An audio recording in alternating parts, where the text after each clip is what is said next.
It is a good thing for an uneducated man to read books of quotations. There are a terrible lot of lies going about the world, and the worst of it is that half of them are true. To build may have to be the slow and laborious task of years. To destroy can be the thoughtless act of a single day.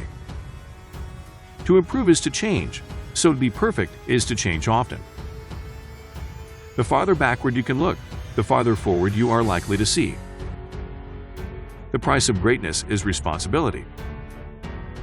Men occasionally stumble over the truth, but most of them pick themselves up and hurry off as if nothing ever happened. Never hold discussions with the monkey when the organ grinder is in the room. One ought never to turn one's back on a threatened danger and try to run away from it. If you do that, you will double the danger. But if you meet it promptly and without flinching, you will reduce the danger by half. Personally, I'm always ready to learn, although I do not always like being taught. Success is the ability to go from one failure to another with no loss of enthusiasm. Broadly speaking, short words are best, and the old words, when short, are best of all.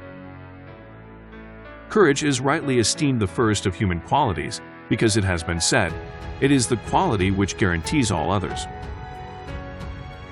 Every day you may make progress. Every step may be fruitful.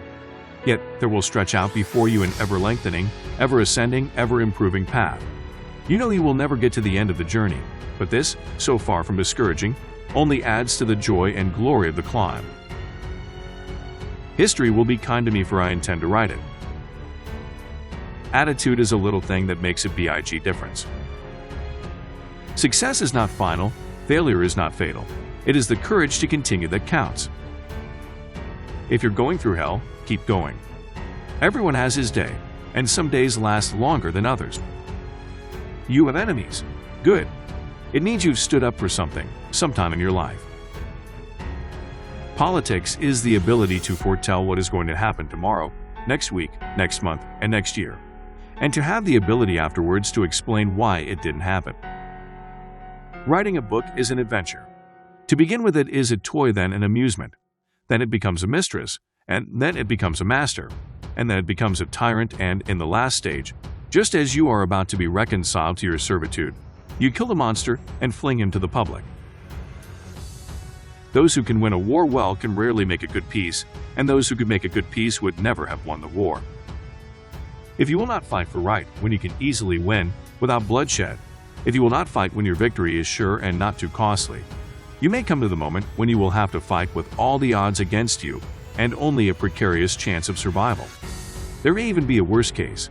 You may have to fight when there is no hope of victory, because it is better to perish than to live as slaves. Never, never, never believe any war will be smooth and easy, or that anyone who embarks on the strange voyage can measure the tides and hurricanes he will encounter. The statesman who yields to war fever must realize that once the signal is given, he is no longer the master of policy, but the slave of unforeseeable and uncontrollable events. We shape our dwellings, and afterwards our dwellings shape us. There is only one duty, only one safe course, and that is to try to be right and not to fear to do or say what you believe to be right.